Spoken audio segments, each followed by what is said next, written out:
Makadii mhuri yeZimbabwe kusangana kwatiri kuita muchirongwa The Verdict is Yours, apo patinokuunzirai matare echivanhu kubva kuma-chiefs akasiyana-siyana muno muZimbabwe. Rangu zita ndinoitwa Kundai Chitate. Mumasvondo mashoma apfuura takanga tiri kwaChief BUSHU, uko kwaive nenyaya yemurume akauya kuzomhangarira mwana wake kuti ari kuita chimina naamai vake, kunova iko kudanana kuri pakati paamai nemwana. Regai tipinde mudare tinzwe sabhuku vachiparura nyaya iyi kuna mambo.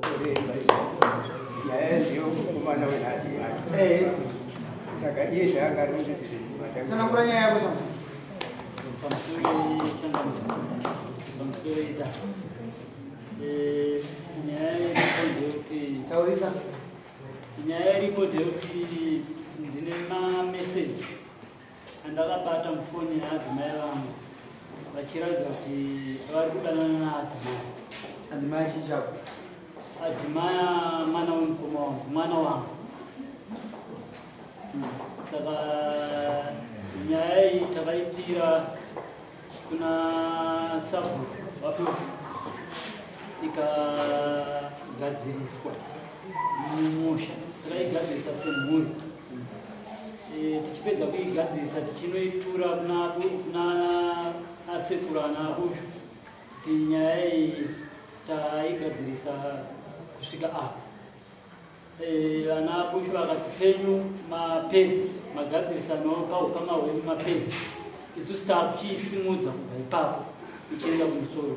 Ndokuya kwataita meseji yako ikaita kuti mwana yavaronana here. Meseji iyi yanga yakanzi nhasi hazviiti, madii kuti tozozviita rimwe zuva tinoonekwa, tadii kuti tiende kwamusiwa kana kwagura. Kuratidza kuti vanhu vaigara vachizviita. Kuratidza kuti vanhu ava vakagara vachidanana vachizviita. Pane mazuva here aumboshaya mukadzi wako muno aimbokuti? Hapana mazuva andakambomushaya, asi tine nguva yatakambonetsana. Mukadzi akamboenda kumba kwavo, akaita mazuva asipo kusvikira tagadzirisana adzoka.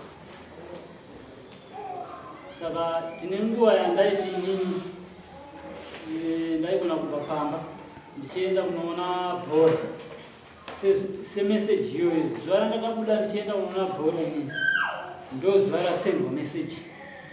Pairatidza kuti pandinobuda pamba vanhu avaita communication vosangana. Makagadziriswa kubva kwenu, makagadziriswa nezvenyaya iyoyi, makauyirana adzimai vachanga aripo? Anga aripo, Akabvuma? akamboramba, asi neumbo hwanga uine nyaya iyi akapedzisira aona kuti haana kwekutizira. Akamboita nharo takaungana semusha wese kusvikira atorwa nemumwe mukoma wangu iyi, abva aenda unotaurwa naye akanzi uri kupedza nguva zvako uchiramba nyaya iyi, asi nyaya yako iri pachena. Vakaita nguva varipo kuseri kusvikira azodzoka achiti ndinokumbira uregerero baba ndiregerero. Seadzimai mombe dzake nadzo nomudzimbira kubhadharwa ndinhasi rora kuti izvozvo anopuhwa uyu mombo unidei Sezvamari vachana uise mombe nadzo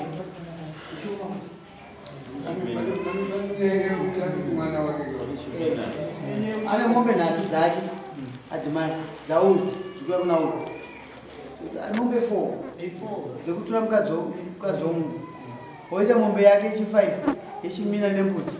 Muno mudunhu medu vakushachii umuisira mombe dzake mbiri. Sazatangani naiti 6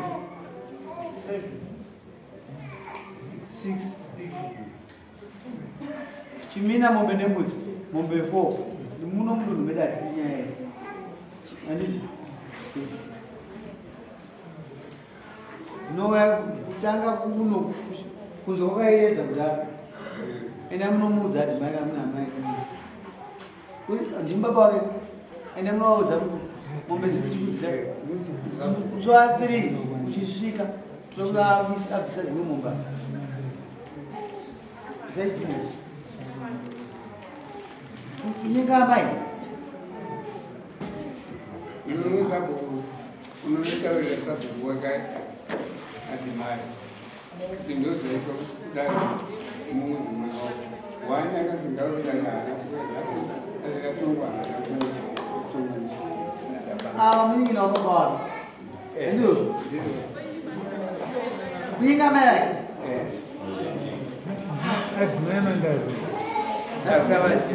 aiwa that's it ende sungu yako chama chitipa imwe nyaya ine baba ndipamuti